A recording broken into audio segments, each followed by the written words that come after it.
ට්‍රාන්සිල්වේනියාවේ ඩ්‍රැකියුලාගේ මාලිගයකාව කොච්චර ලස්සන ඇතිද? හැබැයි ලංකාවෙත් ඒ වගේම වයිබ් එකක් තියෙන ලස්සන වැවක් තියෙනවා. මං ගමේ ගියොත් හැමදාම මෙතෙන්ට එන්න අමතක කරන්නේ නැහැ. මේ තමයි වීර කැටේ උඩ කිරිවල වැව. හවසට මෙතෙන්ට ආවම හරිම ලස්සනයි. ඒ විතරක් නෙමෙයි. සමහර දාට වැවේ ඔරු පදින්නත් පුළුවන් ඔයාට. මෙතන කෑම ගැන කතා කරොත් දිරිය ගැමි කාන්තාවන් අතින් හැදෙන බොහෝම ස්වාභාවික අමුද්‍රව්‍ය යොදාගෙන හරිම රසවත් ආහාර වේලක් ඔයාට ගන්න පුළුවන්.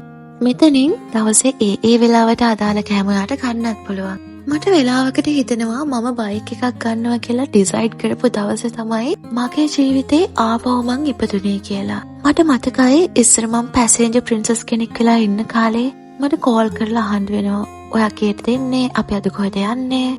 හැබැයි දැන් ඒ මුකුත් නැහැ. අතේ සල්ලි තියෙනවනම් බයික් එක ගත්තා, හෙල්මට් එක දාගත්තා, කැමති දුරක් පැදගෙන ගියා, ඇති වෙන්න කෑවා, හිතේ හැටියට ඇවිත්තා, ගෙදර ආවා, පෝෂ් එකක් දාගත්තා, පුදිය ගත්තා. මං දැනන් හිටියේ නෑ තමන්ට වාහනයක් තියෙන එක, තමන්ට ලයිසන් තියෙන එක හරියට ජීවිතේට අත්තට තියෙනවා වගේ කියලා. මං අවුරුදු 10කටත් වැඩිය තනියම ජීවත් වෙලා ඉගෙන ගනිපු දෙයක් තමයි ලෝකෙ දුවන්නේ සල්ලි වලින්. බිස්නස් කරන අය තමයි ඒක කන්ට්‍රෝල් කරන්නේ. මං දන්නවා මං ජොබ් එකක් කරන කාලේ මගේ අතේ තිබුණේ බොහොම සීමිත මුදල් ප්‍රමාණයක්. ඒ සීමිත මුදල් ප්‍රමාණයට කළමනාකරණය කරගන්න ඕන. මං ප්‍රාර්ථනා කරනවා මේ ලෝකෙ ඉන්න හැම මනුස්සයටම තමන් කැමති විදියට ජීවත් වෙන්න ලැබෙන්න කියලා. තමන් බලාපොරොත්තු වෙන ජීවිතේ මැරෙන්න කලින් තමන් ජීවත් වෙන්න ඕනේ.